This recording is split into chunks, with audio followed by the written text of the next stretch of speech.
Hi, I'm Liz Toombs, your host for Sorority Chat, the podcast about all things Greek housing, decorating, and beyond.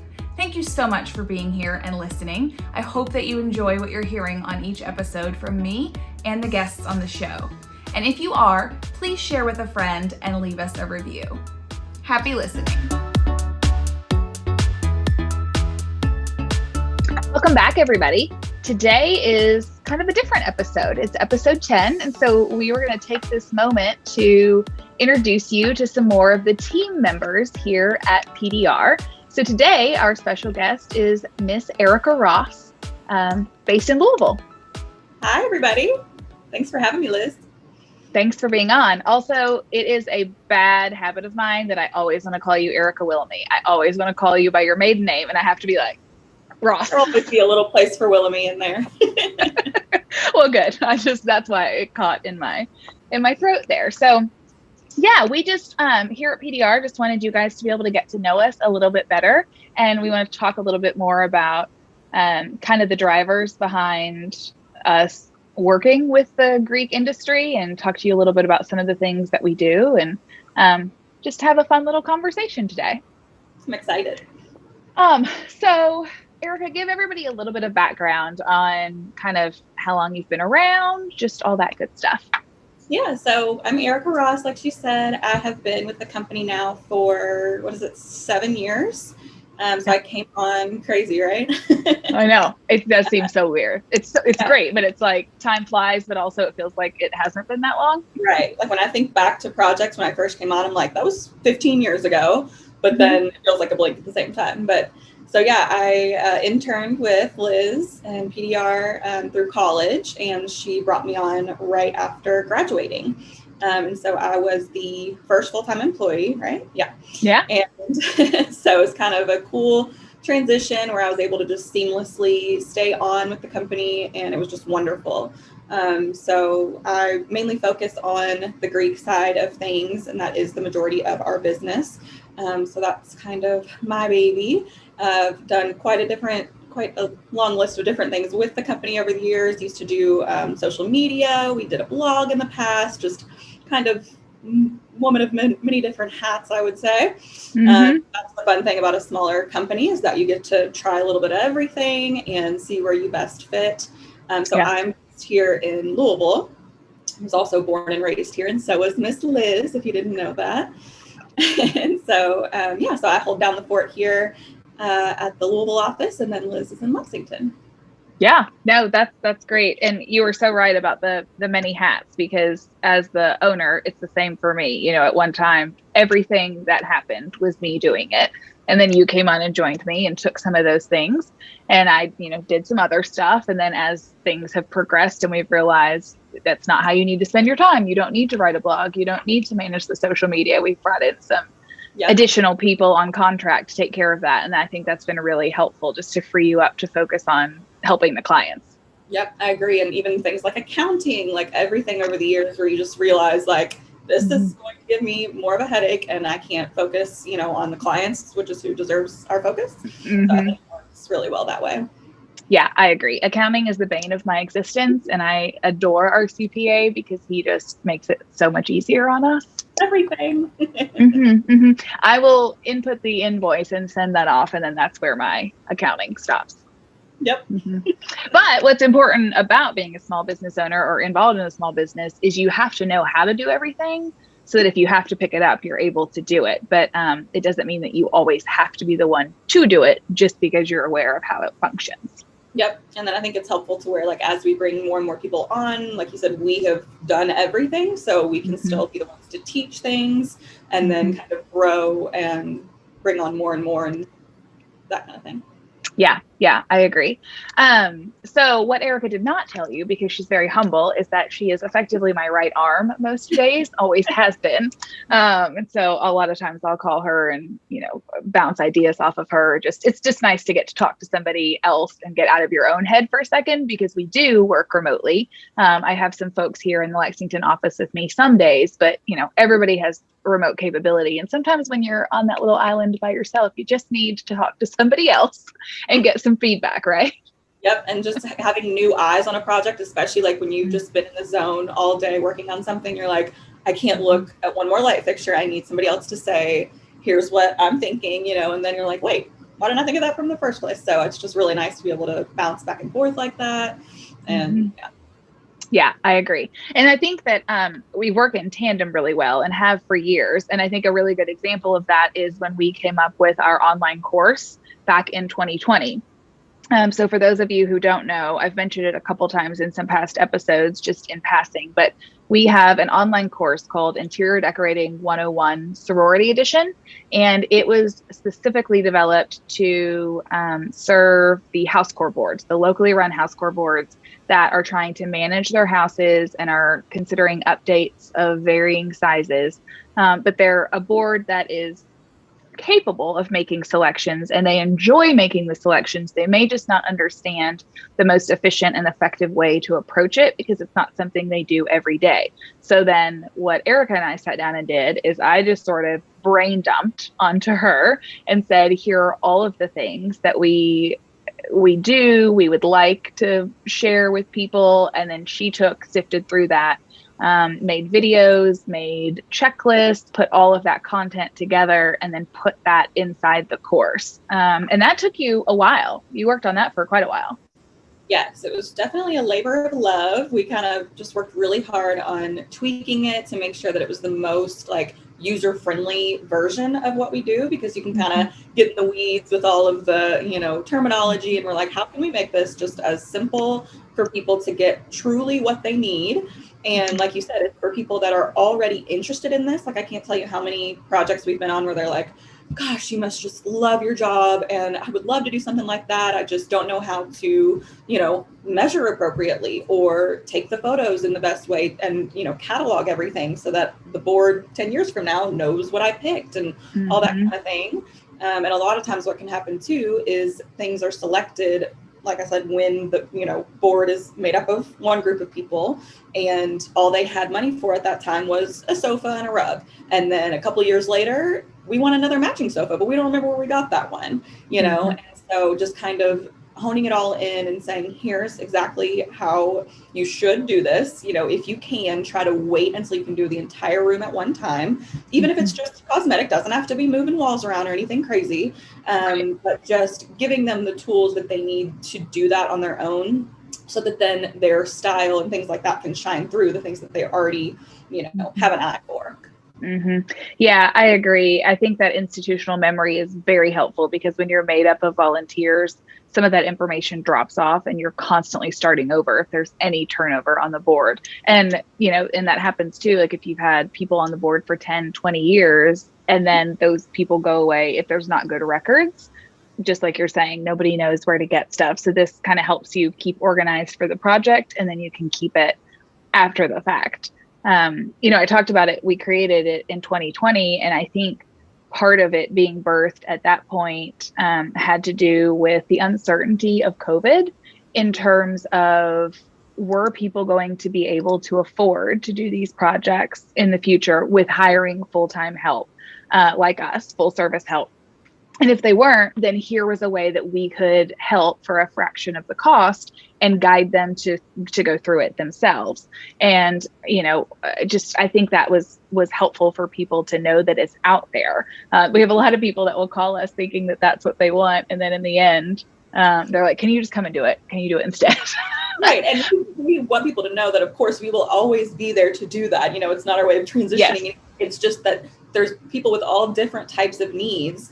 And if there's going to be a house core board that is like, no matter what, we want to be the ones to do it ourselves, why not hand over the tool book? Like, we're not gatekeeping secrets over here. We want you to know how to do it. So that's the coolest thing about it, I think. And like you said, it can be a repeated process. So it's not like you get it for, a week and then it's gone. It disappears. You own that forever. And you can go back in 2 years from now when you've got another update to do and say, let's try this again.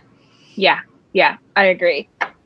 So what's your favorite part personally with doing these types of projects now that you've done a lot of them? Yes. So I would say in general, I loved obviously getting to just go around the country and travel so much for it. Yeah. See so many different universities and meet different people along the way. Uh-huh. But I feel like definitely as far as the project standpoint, it's getting to, I don't know, breathe life back into these houses where, first of all, they're just so full of like memories and stories for all of these people, where you just don't want to mess anything up in terms of, you don't want to come in and flip it upside down and have somebody that's a 30-year alum say, I don't recognize this place at all. It doesn't feel like the house that I remember. So what we love to do is incorporate, the historic pieces and the sideboard that was gifted 25 years ago and keep that there, and then also incorporate it with the new items. And I just love getting to see, if we are there to see people's reactions, which was not all the time. It's so fun to just see, or since it's a video, and we're just like, oh, like they've waited so long. It hasn't been touched in 10, 15, 20 years. And now here's this gorgeous space that they get to, make more memories in. Yeah, I agree with the seeing the reactions when they get to come in. And you're right, we're not there very often, but it is so special when someone does send us a video or send us, like they're crying, they're smiling, they're jumping on the furniture for a minute because they're so excited. It reminds me of, do you remember that show, Extreme Home Makeover? Oh yeah. And they would be like, move that bus. Like, it's like that moment when everybody sees it for the first time and gets to come in. And so I do think it's really special, especially if the class coming in knew what the property looked like before, because usually it's in major need of an update, or they're getting a huge upgrade to the house with a renovation or getting a new house. And so it's cool to be a part of that, I think. And it's like they're so deserving, like they've just been waiting so long to do it. And another favorite part is that they get to collaborate with us. We don't just come marching in with, here's exactly what we think needs to be in there. We want to hear from them first. What is working for you all? What is not working, more importantly? How is the space flowing? How can we make this a better feel and fit for the chapter now? These women that are living in it now, that will most likely benefit for years to come, even though, they will graduate and move on, it'll still be year after year. And so that's just really fun for them to say, like this art that's actually behind us in this house, they came to, that was one of the things that they specifically said. They wanted these older style letters. And we said, we'll make it happen. We got with a local artist and she created them and printed them just for this project. So just cool things like that. Yeah, I do think the collaboration side is cool, because that is more along the lines of what we do with our residential clients, because they have to really guide us and we have to understand their preferences. And when you get into an environment like the sorority world, there's a lot of people involved, so you can't get everybody's opinion. But if you can have some of those main decision makers or representatives from different classes, alumni, people like that, if you can get that representation and then we can collaborate with them, then it's a success. And we feel like we're supplying them with what they need and want, and they feel the buy-in because they've been talked to and consulted about what's going into the house. Yep. And that was another point that we made in the course, to make sure to kind of say, go back to the chapter members and ask them on the front end just the same things like we would do, because that's when you get the pushback is, if the house court comes in and they say, okay, here's all this stuff we've picked. And they say, no, we didn't want to go back in with a sectional. We wanted a sofa this time, or whatever, they requested. But even if it's just a Pinterest board that they've put inspiration on, it doesn't mean you need to go in and select, all of the all white furniture that they've asked for. If there's something, off the wall, then you can kind of tailor it, but at least they've had their buy-in and they've, been listened to. Yeah, I agree. I think it's also, in a perfect world, what the housing office at headquarters wants and what the alumni want and what the students want aligns, but we are rarely in a perfect world. And sometimes there are a lot of factors that play into what each entity's preferences are. And so we just kind of have to get down to the basics of those and figure out how we can compromise and get everybody the majority of what they want, I guess, and make it work for everyone. And I feel like the most important is like what is going to do the best for the organization in the long run, and not just these specific chapter members or these specific, people at headquarters or anything like that. It's like, what is best for long term, and like you said, compromise and make the most people happy. It's like we're putting together a puzzle, because then you're also factoring in what's competitive on campus and, what chapter culture is and all of those things. But when you have it turning over every 4 years and it's changing some, that that just makes it a little bit more of a mystery on how to approach it the best, I think. Yes. And it's so funny how sometimes people will say, it's rare that people think this, but they'll say, oh, you work with sororities, everywhere. So do you just put all the same things at every Gamma Phi Beta house and every Alpha Chi house? And we say, absolutely not. First of all, each campus culture is so different based on the part of the country that they're in, first of all. And then each organization is different, each specific chapter, like they all want very different things. So that would be silly to just be able to put, a blanket, here's all the same stuff, we're going to ship it out this summer. It doesn't work like that. So yeah, every house is so wildly different too. You never know how it will fit in, or you can't just pick it up. It's just like moving from a personal home into a new one. You can't just take everything as it was and sit it. You can probably use everything. You just have to figure out new ways to use it and incorporate it. Again, just like a puzzle.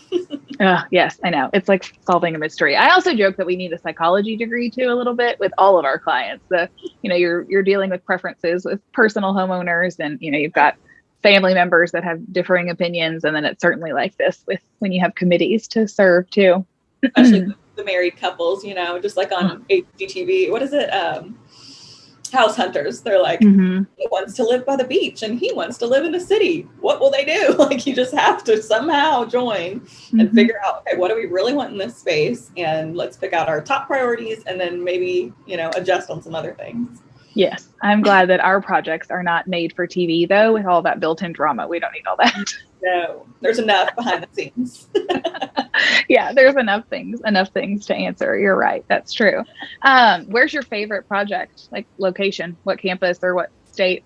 Well, Montana's always up there. I just love Montana, has a place in our heart.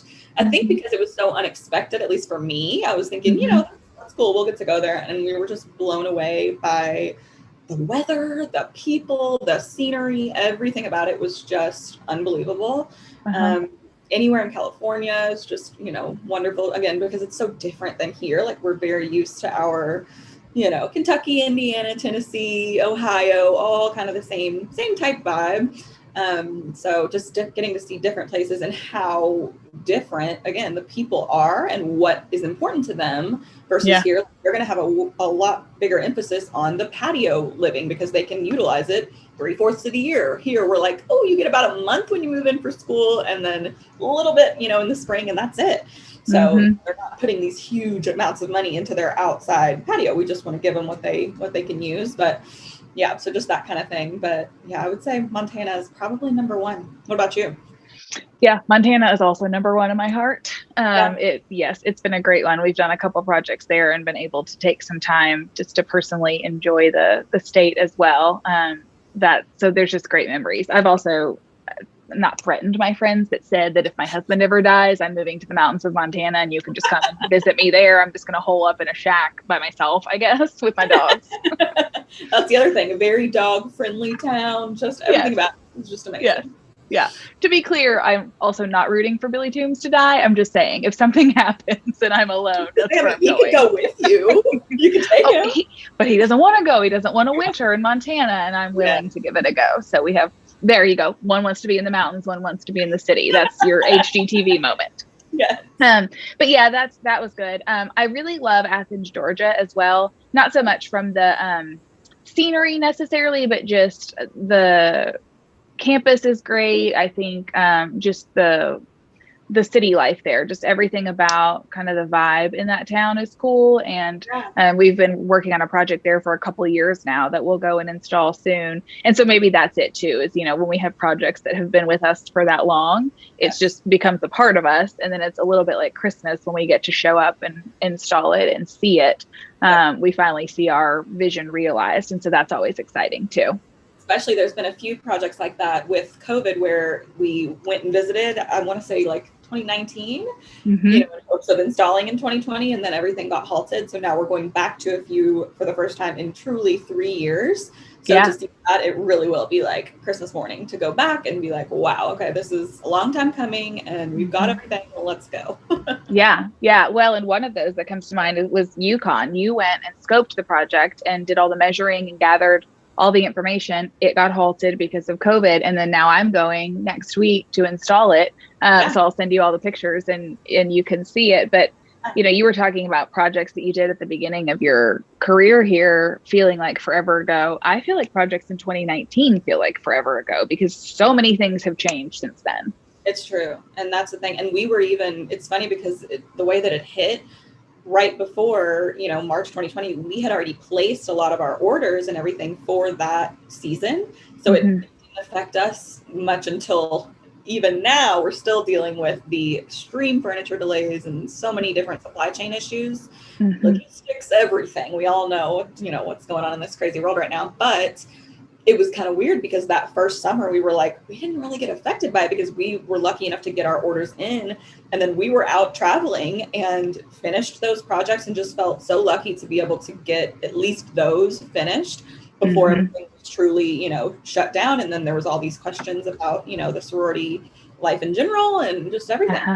Yeah. And then now that has come back and settled down and universities are in good shape, you're right. It's just the daily challenge of logistics and supply chain and what that looks like. And I know our approach has just been to be as completely transparent and communicative with clients as possible, because I know when we're in the client position, we're dealing with a vendor, we're dealing with a freight company. And if they're not communicative with us, we get so frustrated. And I tell people, you need to manage my expectations, or I just need to understand what's going on. You can't just stonewall and say it's delayed or I don't have an answer. Like we need the whys. Like you have to tell us the whys. And so we've been having a lot of conversations like that with our clients, and they seem to be well received. I mean, no one is happy, including us, that things are delayed and that we have question marks. I want everything to be tied up with a bow and perfectly planned, but best of luck, friends. That's not going to happen. And the way we've kind of dealt with it a lot is many projects are now just sort of in phases. So it's like, here's everything we have for now. We don't want to leave you hanging because we're waiting on 2 or 3 pieces that are another 6 weeks out. Let's get you set up with everything that we can get a hold of right now. And then we'll keep working with you, because we did used to be very much, tied up in a bow. We're going to be in there for 2 days. It will be a transformation 100%, overnight basically. And we still do that a lot, but not, there's gonna be a couple pieces pretty much at every project that they're just got lost in the ocean. It's being held up and, just all kinds of craziness. Yeah. So, the stragglers. Yeah, I do appreciate the clients' understanding, because the more people have dealt with this, they realize there's literally nothing you can do. And as long as we are sharing that information, that's all we can ask. Yeah, I agree. And, talking about working in phases too, I'm seeing it a lot now where if there's construction that's happening as well as updating furnishings, I should say, it's almost like they go ahead and they do the construction parts, like the paint, the flooring. If you are renovating, get that part done. And then you can kind of come back as part 2 and do the furnishings. Or, if you have the money up front, go ahead and get it all into motion. But your construction is probably going to finish before your furniture comes in, again, in a perfect world, but those prices for construction are off the rails right now too. That's what I was going to say with budget. So then if you got something priced 2 years ago, that is completely different now. So how much do we really have left for furniture? Do we need to keep some of the pieces that you have that we thought we were going to be able to start fresh? That's probably gonna have to wait a year, and we'll just come in and do some, finishing touches, that kind of thing. But that's the great thing, is that we can work in so many different ways. Like, it's not like we say, I'm sorry, everything has to go. We have to bring everything new. We can easily work with what you've got and add to. So it's really not an issue. Yeah, I agree. We're not unreasonable in that regard. We understand there are finite amounts of money and there are deadlines and there are things that have to happen. And, sometimes that boiler system or HVAC breaks down on you in the middle and you have to be like, sorry, Liz and Erika, we can't buy that sofa that we thought we had. We have to go repair this. So all of that totally makes sense. And I just think, I don't know, it's an interesting world that we're living in, but I do appreciate how collaborative all of our Greek clients are, because typically if we have worked on a property once, then we become the go-to to come in for everything, little or big, going forward on the project. And it's so cool just to go back year after year and get to work on it and update it in different ways. I agree. I like kind of like being a part of the house's story where, they know to come to us. Like, we'll just ask them and we shoot them off an answer real quick. Again, not taking anything over here. We will always share everything and just have that catalog for you. So it's just nice. Yeah, I agree. Well, thanks for making time to come on and let everybody get to know a little bit more about you. Absolutely. Thanks for having me. Yeah, we will see you guys or talk to you guys, depending on how you listen, next week.